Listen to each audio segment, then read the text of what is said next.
First, let me read these words, and then we'll go to the infinite way. This is from Maimonides' teachings. The chief reason why it is so urgent to establish the belief in God's incorporeality is supplied by the fact that that belief is destructive of idolatry. It was, of course, universally known that idolatry is a very grave sin. Nay, that the law has, so to speak, no other purpose than to destroy idolatry. But this evil can be completely eradicated only if everyone is brought to know that God has no visible shape whatever, or that he is incorporeal. Only if God is incorporeal is it absurd to make images of God and to worship such images. Only under this condition can it become manifest to everyone that the only image of God is man, living and thinking man, and that man acts as the image of God only through worshiping the invisible or hidden God alone. The point is this, then. We are a physical being, we are a mental being, and we are an incorporeal spiritual being. And the reality of us is the incorporeal spiritual selfhood which was born of God. This other part of us is the second chapter of creation, which was made not by God, but by mind, what they called the Lord God. Mind. The mind of man, really. Therefore, if I am to acknowledge God, I must acknowledge incorporeal God. And that means a God not only that I cannot embrace in a figure, I cannot even embrace it in a mental image. Therefore, I dare not even name it, because if I call it spirit, I have made an image of what I think God is. If I call it mind, I have made an image of what I think God is. Even if I call it love, I have made an image. And the result is that not only there are 30-odd synonyms in common use for God, but not one of them will heal a headache. Why? They are mental concepts. They are not God. And the only way in which I can know God is by knowing that I cannot know God. That God cannot be embraced in my mind. Therefore, I come back to that which Maimonides also said. If you say that God is power, all might, all power, and if you say that God is love, and if you say that God is good, you are saying no more than when you say God is. So it is. Once you acknowledge that God is, you are inferentially declaring that God is infinity, God is omniscience, God is omnipotence, God is omnipresence. But how could you ever think what the word omniscience means? How could you ever embrace in your mind what all power means? You can't. Therefore, release it and let it go, and do not try to understand God. Do not try to embrace God in your mind. How then are we to know God aright? That we can do. We can know God aright. God is. And then let God define himself, itself. And all of a sudden, as you are busy not knowing, all of a sudden, you are aware of the fact that something is saying to you, I am God. And you look around and wonder who said it and where are they? And you'll discover they were in your chest. Ah, no, the next minute you'll turn around and say, no, it was right over my left shoulder. And just about that time it fools you because it talks up to you from down on the floor. And then you let go and say, I cannot be confined inside of me or outside of me. It's neither inside nor outside. Because to God, how can there be an inside and an outside? Inside of what and outside of what? There'd have to be something greater than God to encompass it. So you come to the realization that in the end, you cannot know God, but God can announce himself to you. God can say, I will never leave thee nor forsake thee. God can say, I was with thee before Abraham was. God can say, I will be with thee to the end of the world. And all you'll ever know about God is the word I. That word I keeps repeating itself over and over and over again. Fear not, I am with thee. And then you'll know that you know God aright. Because you can't see I, you can't hear I, you can't taste I, you can't smell I, you can't touch I, you can't draw pictures of I, you can't even visualize what I am like. Now, when you have reached that, you are ready for the mystical side of life. Because when you realize that I and my Father are one, you will know that I also am incorporeal, infinite. You'll know that all that God is, I am. And then you'll discover why it is that in our work, right from the beginning, it has been possible to write to me from any part of the world or cable me and get a healing before the message reaches me. And that is because I have recognized my incorporeality. I have recognized that I am not sitting here in this body. I am speaking through the body, but I am not in the body.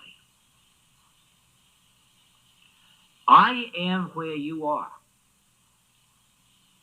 Because I and my Father are one, not two. And wherever God is, I am. And whatever the nature of God is the nature of my being. And therefore, without taking thought, and without directing thought, anyone who makes contact with that spirit which I am has made contact with their source. Well, eventually they're going to learn that they made contact with themselves. Because the I that I am is the you that you are. The only image there is of God is man. God appears as man. But since God is incorporeal, man is incorporeal. The fact that he has a corporeal body doesn't make him corporeal. The fact that he travels in an airplane doesn't make him an airplane. And the fact that he travels in a body, uses a body, has a body, doesn't make him a body. Man himself is the same incorporeality that God is. Because they are one and not two. It is God itself that is living man's life. And it is for this reason, since I and my Father are one, all that the Father hath must be mine. And that is why it is given to us, Son, thou art ever with me, and all that I have is mine. And there's the word I again. Everything that is embodied in the word I is the truth about you. Therefore, You not only, to live mystically, must live as I, but be assured that you cannot teach or heal except as you recognize that I am I, whether I'm sitting on this side of the table or that. And therefore, in teaching, I am never talking down to anyone out here. I am talking to myself and reminding myself of the truth I know. I'm not addressing you. I'm addressing myself. And because myself is you, I'm hearing myself. When you are, we'll just say, using money, whether spending it or giving it or anything else, do not accept the belief that you are passing it on to somebody else, because you're not. There's only one self. And you are transferring it only from your right-hand pocket to your left-hand pocket. And you have just as much after you've given it away as you had before you gave it away. Because you didn't give it away. You transferred pockets. Or you transferred it from one bank account to another bank account, but it's always still in your name. The name is I. I. The earth is the Lord's and the fullness thereof. Therefore I, Joel, have nothing. All that the Father hath is mine. But it's still the Father. And so when I give it away, it's still the Father. It hasn't changed ownership one single bit. And as long as I live in that consciousness, I can have infinity. Because I can give away infinity and have infinity. Because never has it transferred its ownership, its title, from God. The earth is the Lord's and the fullness thereof. And as long as I can live in that consciousness, I can give, I can share, I can impart without lessening my own. Now, you won't believe this until you can believe in incorporeality. A parent loves a child. And from morning to night, it pours love upon the child. And from night to morning, it pours love upon the child. When does the mother have less love? Oh, no, it can't have less love. By the very act of loving, it has increased its capacity for love. But money. Now, you see, we have accepted a corporeal sense of supply. And so every time we spend $1, we have $1 less. Every time we give $1, we have $1 less. But it need not be. Because supply is not corporeal. We entertain a false sense of supply. Once we have the right sense, that the earth is the Lord's and the fullness thereof, and all that the Father hath is mine, it becomes incorporeal. And the moment it is incorporeal, the more I give, the more I have. All right? Now we come back to health. Now just watch what happens. The moment that you accept a corporeal sense of existence, you are fighting the calendar. And every day that passes over your head, you are a day older, a day weaker, a day less living. And you don't wonder then that we reach the age of incapacity and all the rest of it.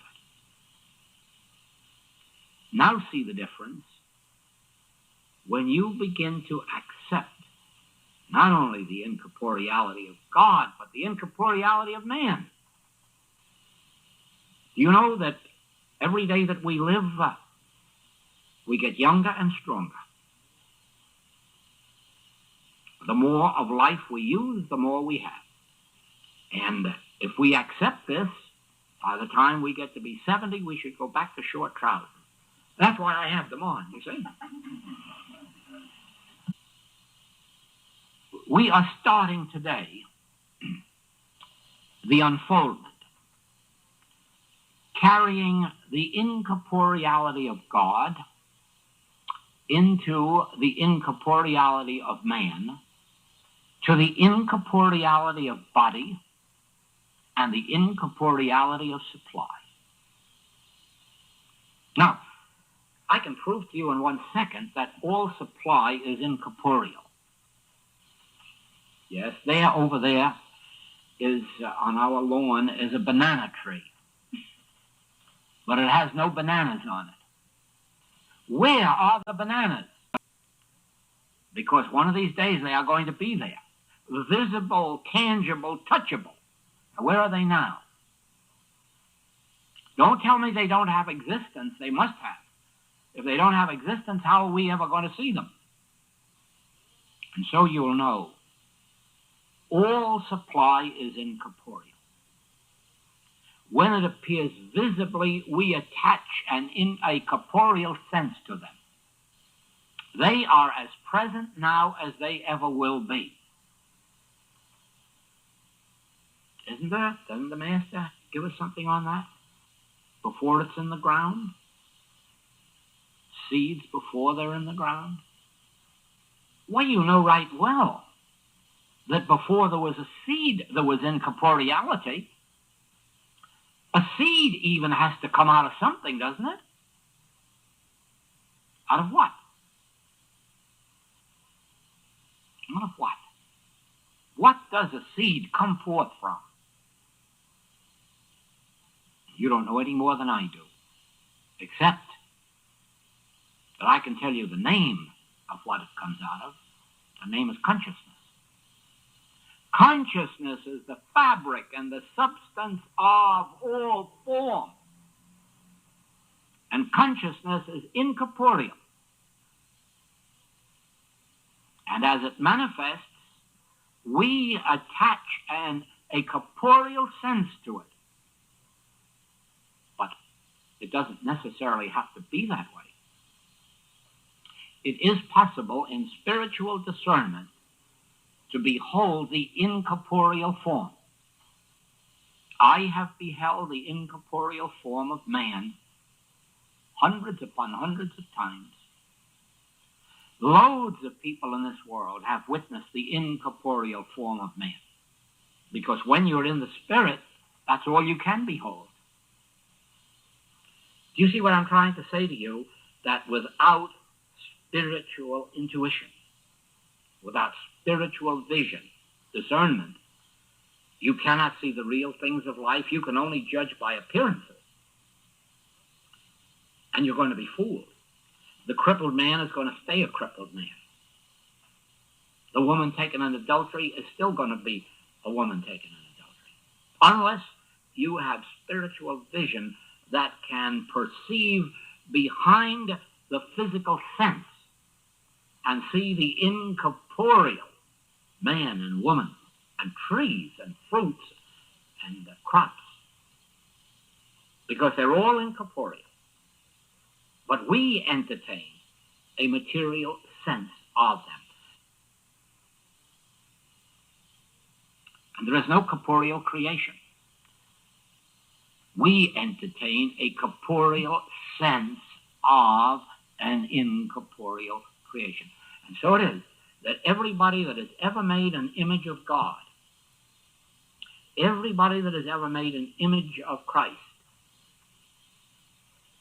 has been guilty of idolatry. But everybody who ever invented a word for God has been guilty of the same idolatry. Because a word is only an image in thought. Just like a figure is an image externally, a word is an image in thought. And anybody who's worshiping an image in thought has idolatry. Therefore, to know God aright, I must be unknowing. But to know man aright, I must be equally unknowing. To know supply aright, I must be equally unknowing. I must never be dealing with corporeality in my spiritual ministry. Then I have attained the mystical consciousness, out of which all form appears. You may then entertain a corporeal sense of that form, but at least you will have the satisfaction of knowing that it isn't corporeal. You will have the satisfaction of knowing that you can't get something out of nothingness, and therefore the fabric of life, which is consciousness, which is incorporeal, appears as incorporeal form. And then even if you do continue to see it corporeally, it will not fool you. Even though you handle dollar bills, they won't fool you. You'll know that you're not dealing with corporeality, which is limited. You're dealing with a manifestation of supply, which is infinite. And you'll know that since I am I, it doesn't make any difference who I give it to, I still own it. I still have it. I cannot give it away. It cannot get outside of the I that I am. Well, you see that rising to mystical consciousness in prayer and treatment means rising into incorporeality.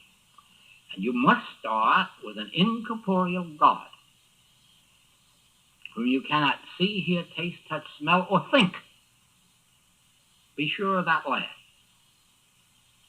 You can't think it. You can know God aright, as long as you're not thinking about God. The moment you have incorporeal man, and you drop his structural appearance, you'll stop trying to reduce his fevers or his lumps. Do you see? You'll stop trying to stop his aging process, because incorporeal man hasn't it. He was never born and he will never die. He was never born, so he can't age. And when you have that man as your ministry, you've got to have healing. And when you have incorporeal supply, consciousness as the substance of form, whose consciousness? Mine. There's only one. Only one consciousness. My consciousness is the substance of this universe, because God is my consciousness.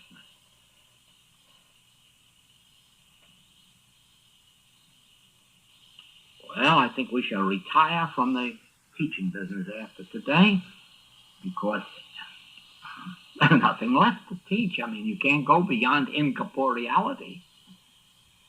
You can't. You have to be left to bring forth incorporeality out of your consciousness. Out of your own consciousness, bring forth incorporeal man, an incorporeal body, an incorporeal supply.